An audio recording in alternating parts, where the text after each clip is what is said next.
지난 화요일 먼 길을 이제 신방을 하러 가게 되었습니다. 비를 뚫고 우리 마을 리더십과 또 신방을 요청하신 우리 이재정 권사님 또 언니 되시는 이재원 집사님과 함께 그 여정을 동행을 했는데요. 서울에도 이제 좀 기록적인 폭우가 내리고 또 여러 가지 힘든 상황이었지만 그 서울 영등포에 있는 한 요양병원에 도착하게 되었습니다. 92세 되시는 그 어머님을 이제 뵙기 전에 좀 걱정이 되었습니다. 연세가 많으시니까 대화가 가능할까? 또 좀 어떻게 좀 말씀을 준비해야 될까? 여러 가지 걱정이 있었는데 딱 만나 뵈니까 너무나 마음이 행복해졌습니다. 어머님이 아주 정정하시고 식사도 잘 하시고 대화도 잘 되고 귀도 잘 들으시고 너무나 감사한 마음이 있었습니다. 사진을 한번 보여주시겠습니까? 네, 어머니 참 고우시죠?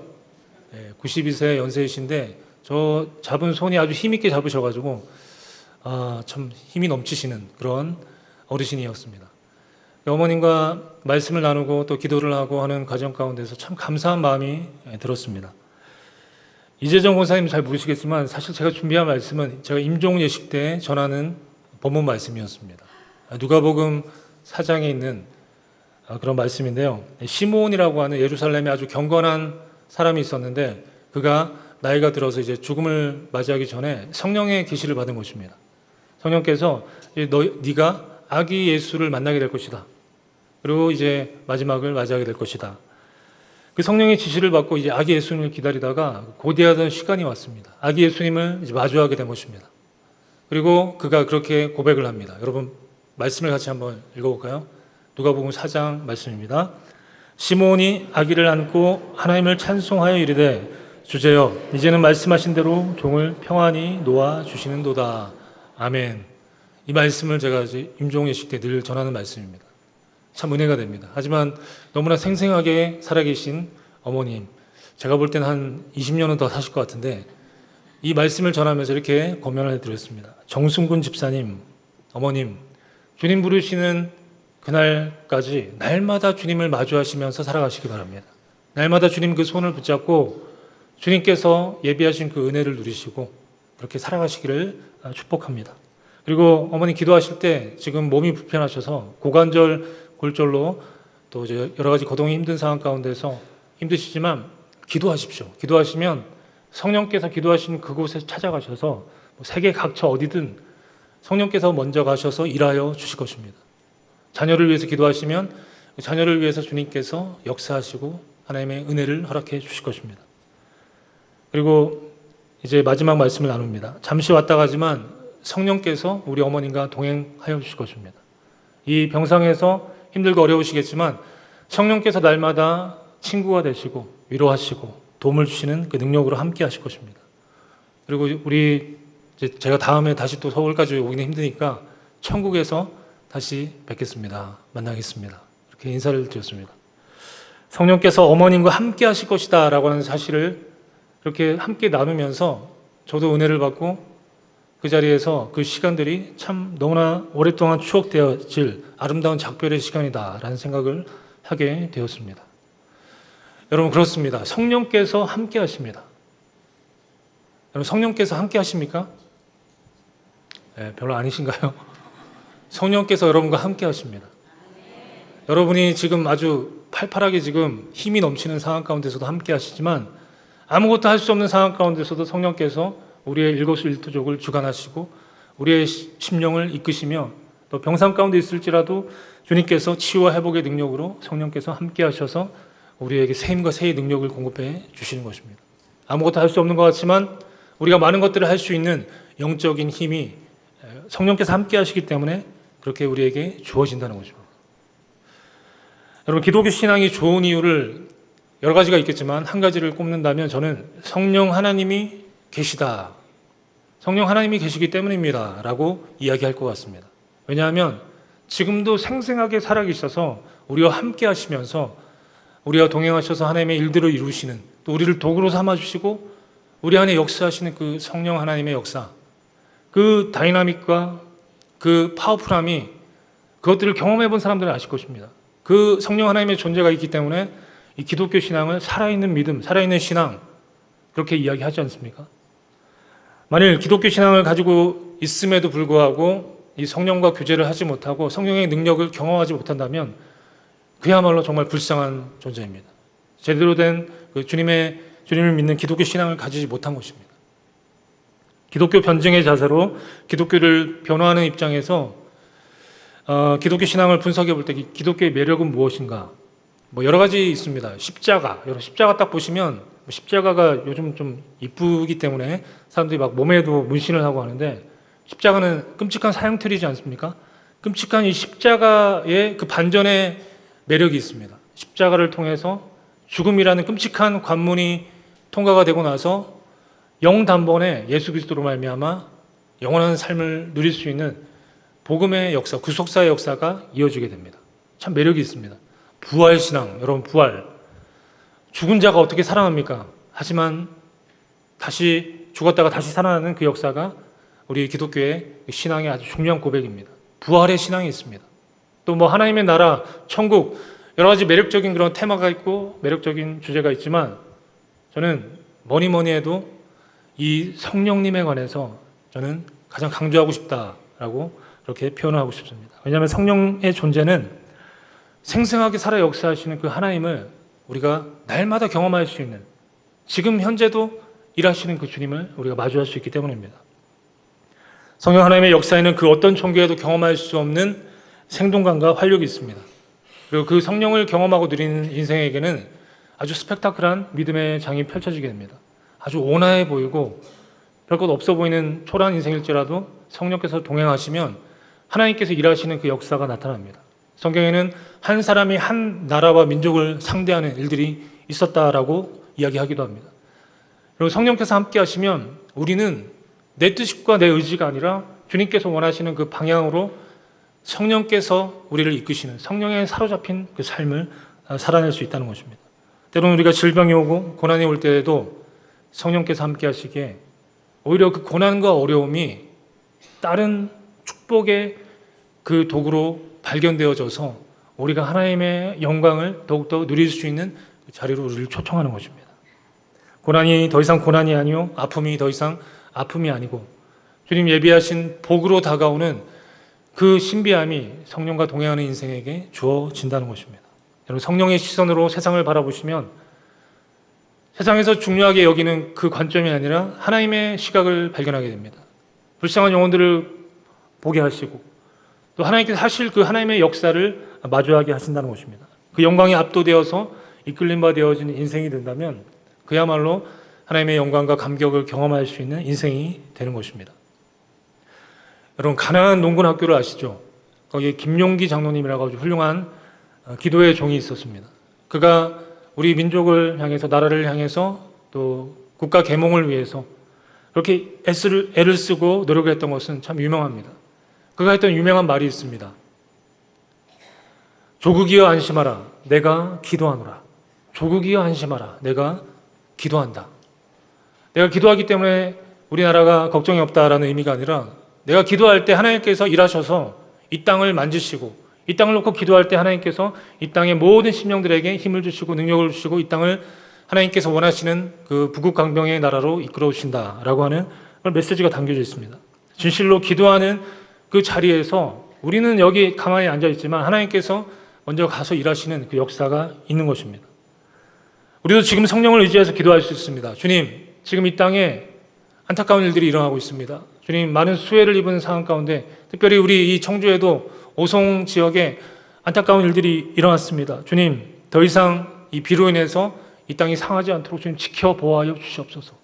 주님, 우리도 가서 돕고 함께 가서 돕는 인원들이 일어나서 그 어려운 수해당한 지체들을 돕게 하여 주시옵소서.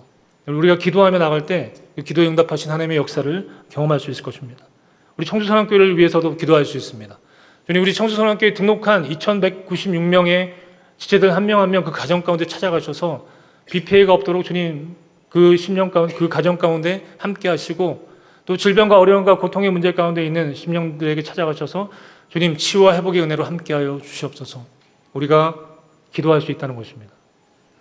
하나님께서 이렇게 기도할 때 그 성령의 능력으로 그 현장을 지키시고 돌봐주시고 그 기도에 응답하시는 하나님의 역사, 생명의 역사를 경험하게 될 것입니다. 지난 화요일 그 신방의 자리에서도 그 곽순근 집사님께 그렇게 어머니께 이야기했습니다. 병상에서 기도하면 하나님께서 역사하실 것입니다. 그때 어머님께서 아멘 하고 크게 응답을 해주셨습니다. 여러분들 우리 함께 응답을 해볼까요? 성령께서 여러분의 기도 가운데 응답해 주실 것입니다. 정말 그러합니다. 생각하면 할수록 신비합니다. 우리에게 성령께서 계셔서 우리와 함께 동행하시고 우리가 구하고 간구하고 그 기도하는 모든 것에 응답하시며 때로는 우리를 도구로 삼아주셔서 하나님의 사역에 동참시켜 주시는 것입니다. 성령이 우리와 함께 하시는 것입니다. 할렐루야. 이번 주일 말씀을 준비하면서 신앙생활 가운데 가장 중요한 것이 무엇일까? 함께 전해야 될 메시지가 무엇일까? 기도하며 묵상하던 차에 이렇게 마음을 주셨습니다. 참된 자유를 누려야 한다. 참된 자유를 누려야 한다. 왜냐하면 예수를 믿는 우리에게는 주의 영이 함께 하십니다. 그리고 주의 영이 계신 곳에는 자유함이 있기 때문입니다. 주의 영이 계신 곳에는 참 자유가 있다라고 성경은 이야기하기 때문입니다. 같이 한번 읽어보겠습니다. 주는 영이시니 주의 영이 계신 곳에는 자유가 있느니라. 아멘. 로마서 8장 14절에는 무릇 하나님의 영으로 인도함을 받는 그들은 곧 하나님의 아들이라 라고 말씀하고 있습니다. 하나님의 자녀된 우리가 주의 영을 따라서 살아간다면 우리에게 진정한 자유가 있어야 합니다. 자유라는 그 주제를 가지고 말씀을 준비하다 보니까 성령을 빼놓을 수가 없습니다. 성령과 자유는 뗄래야 뗄 수 없는 그런 관계가 있는 것입니다. 여러분 중에 자유를 싫어하시는 분들이 계십니까? 혹시 나는 묶여있는 게 좋습니다. 속박을 좋아합니다. 이런 사람이 있습니까? 아마 없을 것입니다. 가스라이팅을 당했거나 어릴 때 안 좋은 그런 상처가 있거나 이런 분들은 그럴 수도 있습니다. 왜곡된 자아가 있을 때 그런 일들이 발생할 수 있지만 모든 사람들이 자유를 원합니다. 여러분, 제 아무리 돈을 많이 얻을 수 있는 상황 가운데서 노예처럼 살아간다면 그렇게 사시겠습니까? 그렇지 않습니다. 그냥 내가 하루 먹을 수 있는 먹을거리만 있으면 저는 자유를 선택할 것입니다. 예전에 그 초대교회 그 신앙인들의 모습들을 보십시오. 카타콤에서 혹은 사자밥이 되면서까지도 그들이 자유를 잃지 않았습니다. 세상의 눈으로 볼 때는 그들이 자유를 박탈당한 그런 인생처럼 보이지만 그들 안에는 살아계셔 역사하신 성령으로 말미암아 참 자유가 자리하는 참된 자유인의 그 삶이 있었다는 것입니다. 여러분, 우리의 삶 가운데 이 자유가 중요한데 이 자유는 세상이 이야기하는 그런 일반적인 자유를 의미하는 것이 아닙니다. 성경이 이야기하는 참 자유를 우리가 이제 살펴본다면 신앙생활 가운데 좀 더 주님께서 원하시는 우리의 삶의 방향이 펼쳐지게 될 것입니다. 일단 먼저 여러분에게 질문을 하기 원합니다. 저 끝에서 이 끝까지, 아니죠, 찬양대까지 여러분 참 자유를 누리고 계십니까? 참 자유하십니까? 예, 아멘이 없습니다. 예. 이해가 됩니다. 예. 무엇에 관한 자유인가? 요즘은 시대가 많이 바뀌어서 개인 방송이 아주 각광받고 있습니다. 그래서 여러분 좀 잘 자시는 분 계시다면 먹방이라고 있습니다. 먹방. 여러분 떡볶이를 한 10인분, 20인분 이렇게 먹는 사람을 보셨습니까? 아니 그걸 왜 봅니까? 라고 한다면 아주 시대에 뒤떨어진 분이십니다. 그걸 딱 보다 보면 대리만족이 됩니다. 아, 참 잘 먹는다. 저 끝까지 먹을 수 있을까 궁금해서 끝까지 보게 됩니다. 이렇게 조회수가 올라가면 이 사람들은 통장에 돈이 막 쌓이는 것입니다. 자기가 원하는 음식을 마음껏 먹고 돈을 벌 수 있다. 아주 최고의 세상을 살고 있습니다. 여러분 혹시 좋아하시는 낚시 있습니까? 낚시 인구가 500만이라고 하는데요. 여기도 보면 낚시 좋아하시는 분들 계시죠. 낚시를 자기가 하는 걸 자연스럽게 보여주면서 편집만 조금 해서 내보내는데 조회수가 막 몇십만 되면서 통장에 잔고에 돈이 막 쌓이는 것입니다. 자기가 좋아하는 것을 하면서 그냥 그 업을 바꿔서 그것을 하면서 자유롭게 살아갑니다. 너무나 부럽습니다. 여러분 하고 싶은 거 있지 않습니까? 음식을 잘하시는 분들, 잘 만드시는 분들, 벌레를 잘 키우시는 분들, 그런 분들 계시다면 여러분 한번 해보시기 바랍니다. 돈을 벌 수가 있습니다. 그리고 여러분 혹시 여러분 중에 좀 부모님이 재산이 많으셔서 재산 상속을 많이 받거나 아니면 재벌가의 혹시 자제분들이 계십니까? 그런 분들 보면 좀 부럽습니다. 이 세상은 자유경제 체제를 살아가는 이 시대에 가장 중요한 것은 뭐니 해도 머니죠, 그렇죠? 예. 뭐니 해도 머니. 이 돈이 있으면 일단 세상이 편하게 됩니다. 돈을 사용하면 우리가 편한 것을 얻을 수가 있습니다. 그러니까 돈이 많은 사람이 좀 이득을 많이 보는 세상입니다. 이런 사람들을 볼 때 여러분 참 자유롭겠다, 너무나 좀 좋아 보인다라고 부러워할 수 있는 마음이 우리 가운데 들 수가 있습니다. 하지만 거기까지입니다. 왜냐하면 주님 부르시는 그때, 죽음의 관문에 오는 그때까지 그분들은 자유롭게 살 수 있습니다. MZ 세대들 여러분 아시죠? 지금 돈을 원하지 않습니다. 그 사람들은, 그 친구들은 행복을 원합니다. 아무리 돈을 많이 준다고 하더라도 저는 행복을 위해서 제가 하고 싶은 거 하겠습니다 하고 직장을 뿌리치고 나가는 사람들이 지금 MZ 세대라고 합니다. 그들은 행복하게 자기 원하는 것을 하며 살고 있는 것처럼 보이지만 그들도 어느 때가 되면 죽음의 관문을 통과하게 될 때 모든 자유가 박탈당하고 마는 것입니다. 여러분, 이것이 자유로운 것이 아니다. 세상의 기준의 자유가 아니다라고 말씀하는 것입니다. 성경을 보십시오. 어리석은 부자의 비유를 여러분 아시죠? 누가복음 12장에 보면 어리석은 부자의 이야기가 나옵니다. 소출이 엄청나서 자기 창고가 들어가도 이렇게 넘칠 만큼 소출이 엄청나서 이 창고를 그냥 부수고 새로 크게 지어가지고 이제 내가 떵떵거리면서 막 먹고 자고 이렇게 평생 행복하게 살 거야 하면서 잠을 드는데 그때 성경 말씀이 뭐라고 합니까? 12장 20절 같이 한번 읽어봅니다. 시작. 하나님이 이르시되 어리석은 자여 오늘 밤에 내 영혼을 도로 찾으리니 그러면 내 준비한 것이 누구의 것이 되겠느냐 하셨으니. 아멘. 어리석은 자여 오늘 밤에 내 영혼을 도로 찾으리니, 주님께서 그냥 데려가시면 그냥 거기서 끝입니다. 그 자유가 더 이상 존재하지 않습니다. 저 유명한 알렉산더 대왕을 아시죠? 알렉산더 대왕은 33세까지 30세 초반까지 많은 민족을 또 많은 나라를 정복하면서 살아갑니다. 참 자유인의 대표라고 할 수 있습니다. 그 사람을 압도할 만한 사람이 없었습니다. 심지어는 그가 정복했던 나라 도시가 70곳이 넘는다고 합니다. 거기다 다 자신의 이름 알렉산더라는 이름을 집어넣었습니다. 그가 마지막 순간 죽음을 맞이할 때 이런 고백을 했다고 합니다. 죽어서 나의 육신을 누일 공간이 한평 남짓한데 내가 이것을 위해서 사람들을 죽이고 그렇게 정복을 했단 말인가. 내가 죽거든 묻을 때 내 손이 밖으로 나올 수 있게 해서 빈손으로 가는 것을 보게 하라 라고 이야기를 했다고 합니다. 이 세상에 태어난 사람들은 그 시간이 유통기한이 있다는 것입니다. 유통기한이라고 하면 그냥 더 이상 사용하지 못하고 폐기해야 될 그 시간이 오게 된다는 것입니다. 그리고 인생 가운데 자유를 누리는 사람도 있지만 누리다가 거기서 끝나는 것이고 거의 대부분은 자유마저 누리지 못하고 종으로 끌려가는 인생을 사는 경우가 허다하다는 것입니다. 그렇다면 우리가 정말 추구해야 할 참 자유, 참된 자유는 무엇이겠습니까? 갈라디아서 말씀을 함께 읽어보겠습니다. 그리스도께서 우리를 자유롭게 하려고 자유를 주셨으니 그러므로 굳건하게 서서 다시는 종의 멍에를 매지 말라. 아멘. 갈라디아서 5장 13절에는 형제들아 너희가 자유를 위하여 부르심을 입었다라고 말씀합니다. 성경에서 자유에 관한 말씀을 찾아보니까 꽤 많이 있습니다. 좀 더 찾아보겠습니다. 예수님께서 사역을 시작하시기 전에 회당에서 성경을 펼치시고 이사야의 말씀을 읽으십니다. 같이 한번 읽어봅니다. 주의 성령이 내게 임하셨으니 이는 가난한 자에게 복음을 전하게 하시려고 내게 기름을 부으시고 나를 보내사 포로된 자에게 자유를, 눈먼 자에게 다시 보게 함을 전파하며 눌린 자를 자유롭게 하고 주의 은혜의 해를 전파하게 하려 하심이라 하였더라. 아멘. 여러분, 여기에도 예수님께서 첫 사역의 첫 말씀이면 매우 중요한 포인트이지 않습니까?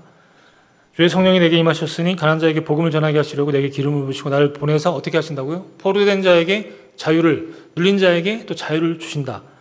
그렇게 하려고 부르셨다라고 선언하시는 것입니다. 요한복음 말씀으로 방점을 한번 찍어보겠습니다. 8장 36절입니다. 그러므로 아들이 너희를 자유롭게 하면 너희가 참으로 자유로우리라. 아멘. 자, 여러분 자유하십니까? 참 자유를 누리고 계십니까? 이 질문이 이제 나올 수밖에 없습니다. 나는 정말 자유하는가? 내 삶 가운데 참 자유가 있는가? 이 질문이 매우 중요한 질문이라는 것입니다. 아들이, 그러니까 예수 그리스도께서 우리를 자유롭게 하면 참으로 자유하게 된다. 이 의미가 무엇인가? 조금 이 말씀을 깊이 살펴보겠습니다. 그 앞에 있는 말씀들을 보시면 명확해집니다. 요한복음 8장 31절에서 예수님께서 자기를 믿는 유대인에게 이렇게 이야기합니다. 너희가 내 말에 가면 참으로 내 제자가 되고, 32절 말씀에 우리가 잘 아는 말씀을 선언을 하십니다. 같이 읽습니다. 진리를 알지니 진리가 너희를 자유롭게 하리라. 아멘. 한 번 더. 진리를 알지니 진리가 너희를 자유롭게 하리라. 아멘. 진리를 아십니까? 진리, 알레테이아, 헬라어, 히브리어로 뭐죠? 우리 스터디 카페 이름이 무엇입니까? 에메트. 예. 에메트, 진리죠. 진리 되시는 예수 그리스도라고 해석하시면 아주 정확할 것입니다. 이 대목에서 유대인들이 불평을 합니다. 우리가 아브라함의 자손이라서 우리는 자유인의 자손입니다. 우리는 종의 자손이 아닙니다. 그런데 왜 우리를 자유롭게 되리라라고 이야기하는지, 여기에 명확한 예수님의 말씀이 선포됩니다. 8장 34절 같이 읽습니다. 예수께서 대답하시되 진실로 진실로 너에게 이르노니 죄를 범하는 자마다 죄의 종이라. 아멘.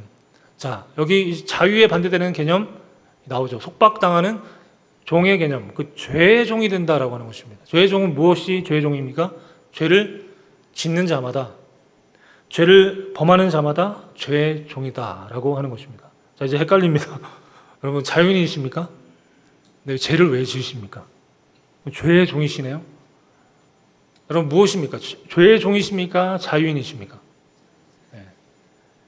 자, 이제 좀 더 명확해지는데 좀 헷갈립니다. 자유라고 하는 것은 그 반대 개념인 이 속박인 이 죄에 관한 부분이 찾아오게 됩니다. 죄를 범하는 자마다 죄의 종이기 때문에 참 자유를 얻기 위해서는 죄를 벗어나는 그 삶을 살아가야 한다는 것입니다. 만약에 우리의 삶 가운데 죄의 문제로 지금도 허덕대고 있고, 죄 그 문제 때문에 날마다 넘어지는 삶의 여정들이 계속 펼쳐지고, 심지어는 죄를 즐기고 탐하고 사랑하는 그 과정까지 나아가면 그 인생은 자유인이 될 수가 없습니다. 제가 얼마 전에 새벽 설교 때 성도님들에게 했던 질문입니다. 질문을 다시 한번 하겠습니다. 여러분, 죄인이십니까? 아니면 의인이십니까? 손을 들지 마시고, 창피를 당할 수 있기 때문에 마음에 손을 듭니다. 여러분, 죄인이십니까? 손을 한번 드시고, 의인이십니까? 정답이 무엇이라고 했죠? 새벽에 나오신 분들은 아실 텐데, 정답은 네, 죄인이었지만 지금 저는 의인입니다. 왜요? 라고 질문한다면, 예수 그리스도를 믿으십니까? 내 마음의 구세주로 모시고 살아가십니까? 그렇다면 하나님께서 이제 여러분의 죄를 보시지 않으십니다. 여러분을 바라보시면서 죄의 문제로, 죄의 흔적으로 바라보시는 것이 아니라 여러분 안에 좌정하신 누구? 예수 그리스도를 바라보시는 것입니다. 그래서 여러분을 보실 때 예수님을 보시면서 의인이다, 너는 의롭다라고 해 주시는 것입니다. 우리는 죄인이었지만 지금은 의인입니다. 그래서 여러분, 중요한 것이 무엇입니까? 예수님을 만나야 합니다. 예수님을 모시고 살아가야 합니다. 어떤 무당이 이런 고백을 했다고 합니다. 내가 이제 점을 치러 올 때 안 보이는 사람들이 있어.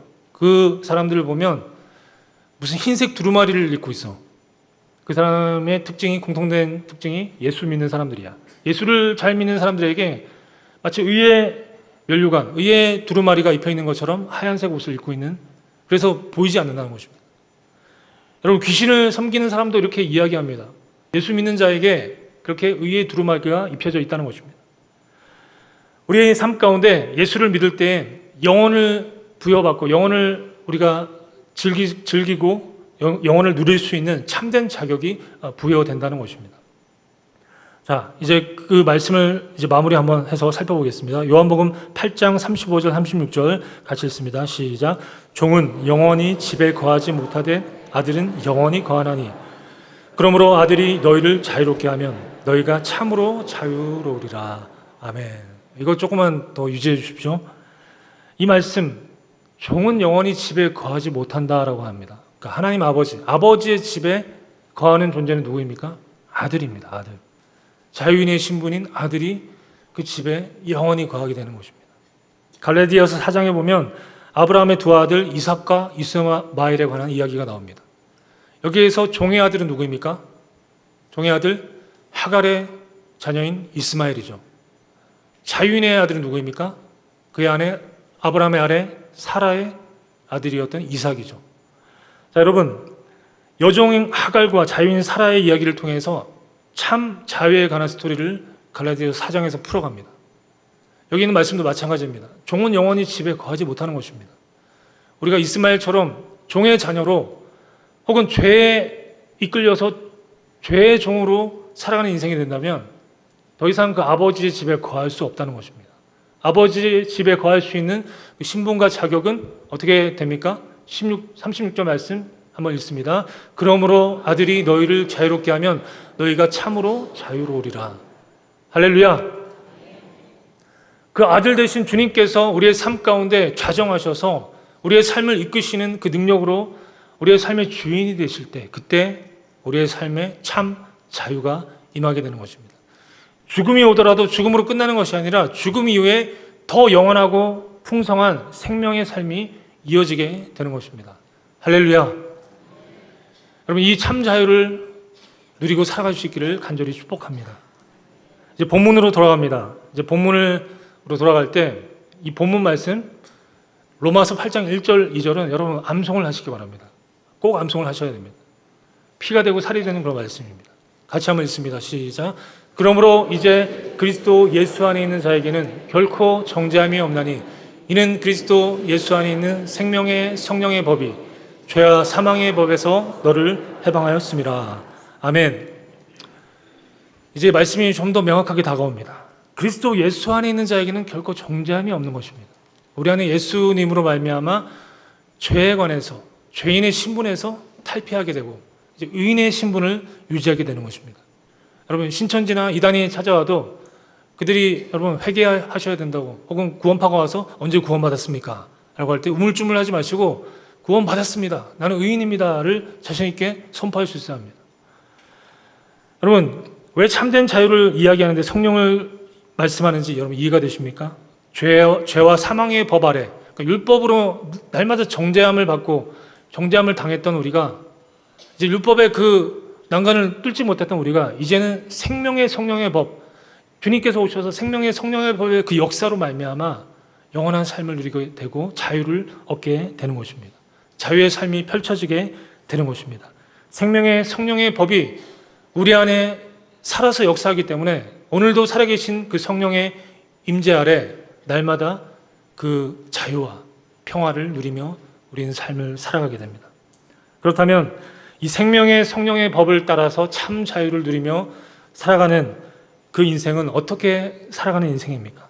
오늘 본문 말씀에 그 키가 있습니다. 그러므로 이제 누구 안에요? 그러므로 이제 그리스도 예수 안에 있는 자에게는 이라고 하는 이 대목이 매우 중요합니다. 가장 최우선적으로 선행되어져야 할 것은 아까도 말씀드렸지만 우리가 날마다 주님을 만날 수 있어야 합니다. 최초 주님을 만난 그 시점도 매우 중요하지만 여러분, 그 첫사랑의 경험이 없는 사람이 여기 예배드리기가 참 쉽지가 않습니다. 종교 활동하기 위해서 그냥 인증샷 교회에서 찍기 위해서 오는 사람들이면 가능할 수 있지만 참으로 영에 갈급하고 진리에 갈급한 심령들이 이 자리에 모인 줄 믿습니다. 주님께서 여러분의 삶에 터치하셔서 첫사랑을 경험하게 하셨기 때문에 예배의 자리를 찾아오신 것입니다. 그러면 예배의 자리 가운데서 우리가 날마다 선행해야 할 것이 있다면 날마다 우리의 죄를 고백하고 주님을 만나야 합니다. 왜 죄를 고백합니까? 죄 가운데 있을 때 주님이 우리를 가까이 하지 못하기 때문에 거룩하신 주님께서 우리의 이 초라한 영역까지 오시기 위해서 우리가 하나님께서 끔찍하기 싫어하신 죄의 영역을 무너뜨리는 것입니다. 죄의 벽을 무너뜨리는 것입니다.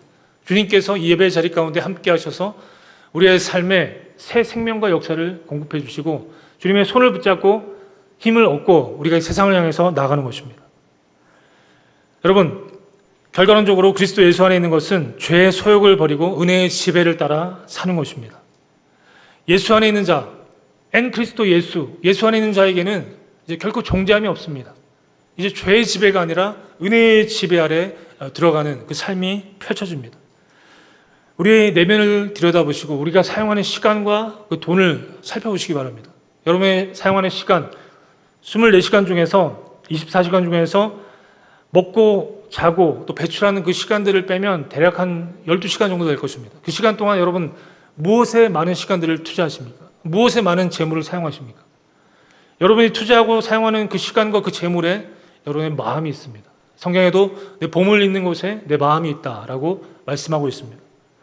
여러분 진정 예수 안에 있습니까? 그렇다면 예수 안에서 참된 일과 의로운 일과 거룩한 일을 위해서 여러분의 시간을 사용하시고 여러분의 재물을 사용하고 있는 나 자신을 마주하게 될 것입니다.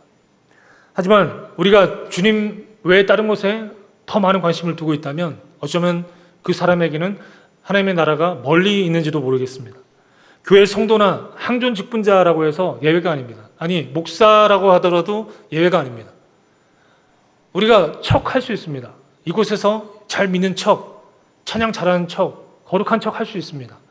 하지만 가장 중요한 자리는 주님 앞에 독대해 있는 그 자리, 우리가 홀로 있는 그 자리 가운데서 진정으로 내가 엔 그리스도 예수 안에 거하는 삶이 있는가, 예수 안에 거하는 삶이 펼쳐지게 된다는 것입니다.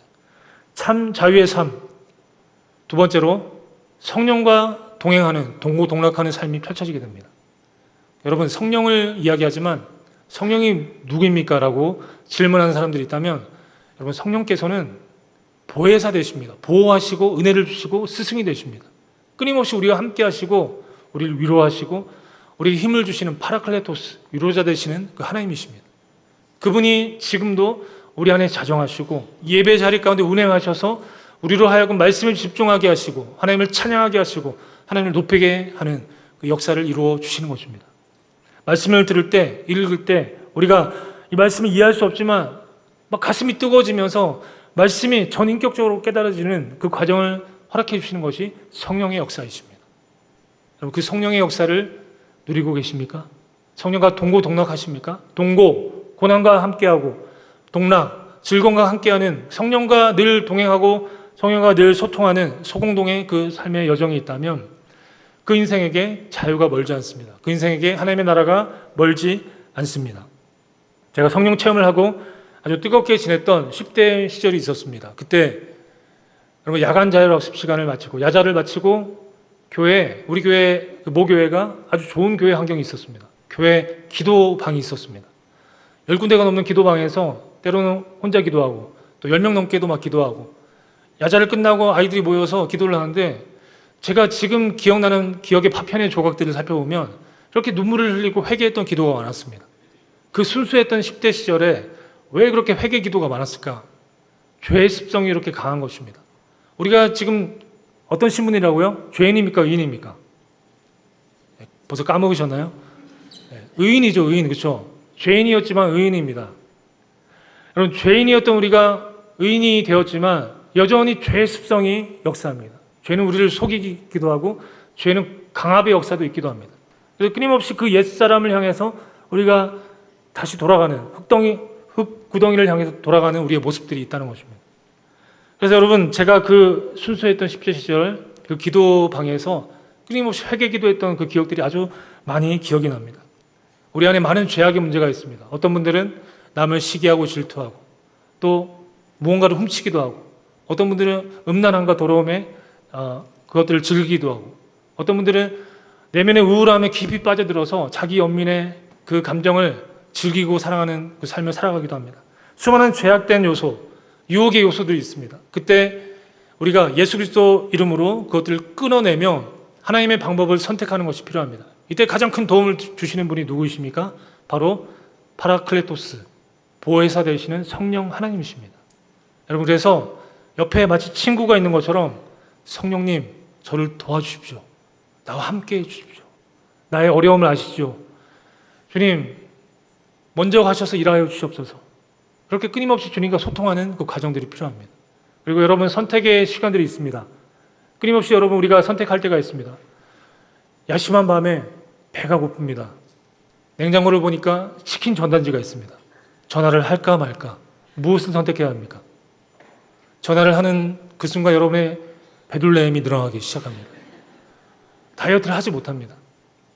아니야 전화하면 안 돼 내가 참아야 돼 하고 전화를 걸지 않고 믿음으로 이겨낼 때 그때 여러분에게 아름다운 몸매가 주어지게 될 것입니다. 그런 것처럼 여러분 인생 가운데서 성령으로 선택할 수 있어야 합니다. 성령의 방법으로 여러분 선택을 해야 합니다. 더럽고 취한 것들, 죄악된 것들을 사랑하고 즐거워하려고 하는 그 마음으로 선택을 하려고 할 때 성령께 말씀하십시오. 주님 도와주세요. 성령님 우리에게 함께 해주세요. 내가 넘어질 것 같습니다. 요청하시기 바랍니다. 그럴 때 알 수 없는 힘이 우리에게 주어지기도 하고 또 혹은 때론 넘어졌다가도 빨리 돌이켜서 주님께 나올 수 있게 되는 것입니다. 그 성령께서 함께 하십니다. 예수님께서 제자들에게 성령을 약속을 해주셨습니다. 여러분, 제가 아무것도 모르던 10대 시절에 몰라서 기도를 못했지만 이제 신학교에 진학하고 신학을 알게 되고 성령의 존재를 알게 되고 여러 신앙서적을 통해서 훌륭한 믿음의 선배들을 통해서 성령께서 계시다라는 사실을 알게 되고 나서 이렇게 성령께 늘 기도하는 삶을 살게 되었습니다. 예수님께서 제자들에게 이렇게 성령을 약속하십니다. 같이 읽습니다. 내가 아버지께 구하겠으니 그가 또 다른 보혜사를 너에게 주사 영원토록 너희와 함께 있게 하리니. 넘겨주세요. 그 다음 말씀, 그는 진리의 영이라 세상은 능히 그를 받지 못하나니 이는 그를 보지도 못하고 알지도 못함이라. 그러나 너희는 그를 아나니 그는 너희와 함께 거하시며 또 너희 속에 계시겠음이라. 내가 너희를 고아와 같이 버려두지 아니하고 너희에게로 오리라. 아멘. 너무나 가슴 떨리는 말씀입니다. 고아와 같이 버려두지 아니하고 함께 할 것이다. 여러분, 제가 키우고 있는 60일 좀 넘은 갓난아기가 시도 때도 없이 잉잉합니다. 배가 고프면 막 잉잉합니다. 그때 여러분 가만히 내비두면 더 잉잉합니다. 난리가 납니다. 얼굴에 핏줄이 막 터질 것처럼 얼굴 빨개져가지고 거기다 이 해결 방법이 무엇입니까? 젖을 물리거나 아니면 젖병에 분유를 채워서 입에 딱 물려주면 정말 평화가 찾아옵니다. 꿀꺽꿀꺽 마시는 소리만 그 자리에 가득합니다. 평화가 찾아옵니다. 여러분, 우리가 성령께서 함께 하실 때 우리에게 끊임없이 요청하시는 그 소리에 응답하시는 분이 바로 성령 하나님이십니다. 그래서 여러분, 성령님을 요청하지 못하시고 터치하지 못하시는 심령이 계시다면 이제부터 시작하시기 바랍니다. 사소한 것에서부터 시작하시면 가능합니다. 화장실이 급하실 때 주님, 교회 화장실이 가득 차지 않도록 주님 인도해 주시옵소서. 여러분, 이런 기도가 우스워 보이지만 주님과 소통하는 것에 있어서 이런 기도만큼 좋은 기도가 없습니다. 주님, 제가 이제 마트에 가서 주차를 해야 되는데 좋은 자리를 허락해 주시옵소서. 우스워 보이죠. 하지만 여러분의 들숨과 날숨, 일상의 시간들이 주님과 연결되어져 있다는 것이 의미가 있다는 것입니다. 그렇게 하나씩 하나씩 수준을 높여서 주님, 제가 주님을 위해서 죽겠습니다를 향해서 나아가는 믿음의 자리로 초청함을 받으시기를 간절히 축복합니다. 주님께서 고아와 같이 버려두지 아니하시고 여러분들 책임져 주십니다. 그 성령께서 우리와 동행하십니다. 할렐루야. 그렇다면 그 성령과 동행하는 인생에게는 어떤 삶이 펼쳐집니까? 성령과 동행하게 되면 살리게 됩니다. 왜냐하면 생명의 성령의 법, 사망의 성령의 법이 아니라 생명의 성령의 법이시기 때문입니다. 사람을 살리게 되고 공동체를 살리게 되고 나라와 민족을 살리게 됩니다. 여러분 중에 혹시 죽이는 말을 하는 사람들이 주변에 있습니까? 그렇다면 여러분도 그런 영향을 받을 수 있습니다. 교회는 병든 자들이 오기 때문에 또 상처를 많이 받을 수도 있습니다. 하지만 성령 안에 깊이 사로잡혀 있는 사람들은 사람들을 살리고 세워주고 나보다 남을 낮게 여기는 마음으로 그렇게 공동체를 일으켜주는 것입니다. 상처 주는 자에서 치유하는 자로, 정죄하는 인생에서 품어주고 사랑하는 그 인생으로 그 삶이 바뀌게 되는 것입니다. 우리의 삶에 성김과 사역 가운데 생명의 열매가 나타나는 그 복이 있기를 간절히 소망합니다. 내가 원하지 않는데 그냥 자연적으로 한번 교회에 와보시겠습니까? 우리 목사님 말씀 한번 들어보시겠습니까? 내가 복음을 제시하고 복음을 소개하는 그런 생명의 역사, 살리는 역사를 경험하는 그 일들이 우리에게 찾아오게 될 것입니다. 그 복을 누리기를 간절히 소망합니다. 성령과 동행하는 이에 특권이 있다면 그는 순종의 사람이 됩니다. 예수님을 보십시오. 예수님은 십자가를 지고 싶으셨을까요? 아닐까요? 겟세마네 동산의 기도를 보시면 여러분 잘 아실 것입니다. 주님, 이 잔을 내게서 어떻게 하라고요? 옮겨주시옵소서. 하지만 주님의 원대로 되기를 원합니다. 그러니까 십자가를 지기가 힘드십니다. 왜냐하면 육신의 몸을 입고 있고 십자가가 얼마나 끔찍하고 고통과 어려움도 있지만 사람들이 하나님께 철저히 버림받아야 되는 그 과정들이 힘든 것입니다. 하지만 그 기도하고 딱 끝마치고 십자가의 길을 향해서 걸어가시는 그 예수님을 볼 때 순종의 종 예수 그리스도를 우리가 마주하게 됩니다. 여러분, 사역을 할 때, 함께 주일을 감당할 때 저는 성령을 체험한 사람이 함께 했으면 좋겠다라는 마음이 늘 있습니다. 왜냐하면 고기도 먹어본 자가 그 마음, 그 맛을 아는 것처럼 성령을 체험한 자가 성령의 역사를 이루어낼 수 있다는 것입니다. 여러분, 성령을 체험하고 성령과 동행할 수 있기를 간절히 소망합니다. 그리하여 순종의 사람으로 사역에 도움이 되고 또 하나님의 일들에 큰 힘이 될 수 있는 그런 존재로 자리매김할 수 있는 은혜가 있기를 간절히 소망합니다. 이제 마지막으로 성령과 동행하는 이가 누릴 수 있는 특권이 있다면 이게 너무 좋습니다. 진리를 구현하게 되는 것입니다. 우리의 삶 가운데 진리가 드러나고 진리가 임재하는 역사를 경험하게 됩니다. 진리이신 예수 그리스도뿐만 아니라 진리인 말씀이 우리의 삶 가운데 드러나며 아주 놀라운 일들을 경험하게 됩니다. 여러분, 말씀을 보시면서 이 말씀이 살아 역사하시는 말씀으로 우리에게 다가오게 될 때 이 목회자들이 누리는 그 특권이 있습니다. 말씀을 준비하다가 그냥 그 말씀 앞에서 엎드려지는 것입니다. 아, 주님, 정말 주님 위대하십니다. 그 카타르시스를 경험하는 그 자리가 있습니다. 그래서 여러분, 담임 목사님이 늘 이야기하시죠. 내가 목사가 안 됐으면 어떻게 됐을까 하면서 막 그렇게 얘기하시잖아요. 목사로서 말씀을 준비하면서 그 영광을 우리 목회자들이 누리고 있는 것입니다. 그게 참 특권인 것 같습니다. 여러분도 마찬가지입니다. 말씀을 읽으시면서, 말씀을 들으시면서, 말씀을 묵상하시면서 진리가 우리의 삶 가운데 구현되어지는 것을 경험하게 될 때, 그때 세상과 나는 간 곳이 없고 오직 구속한 주님만 우리의 삶 가운데 임하게 되는 것입니다. 할렐루야. 그 성령의 임재하심이 우리를 아름다운 하나님의 나라로, 자유의 삶으로 인도해 준다는 것입니다. 진리 되신 주님께서 함께 하실 때 우리의 삶에 더 이상 원하는 것이 없습니다. 세상의 그 어떤 즐거움도 우리와 비교할 바가 없다는 것입니다. 말씀을 마무리합니다. 성령이 함께 하시면 참된 자유의 삶이 우리에게 펼쳐지는 것입니다.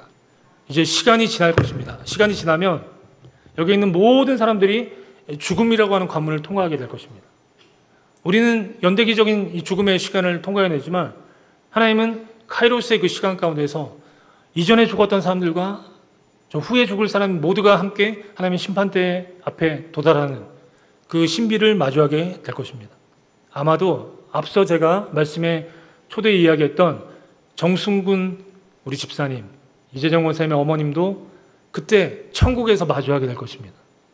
이건 아멘 하셔야 됩니다. 천국에서 마주하게 될 것입니다. 혹시 지옥에 가시는 분들은 함께 마주할 수가 없습니다.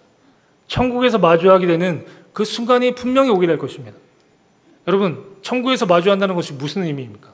그가 일생의 삶 가운데서 천국을 누리며 살아갔다.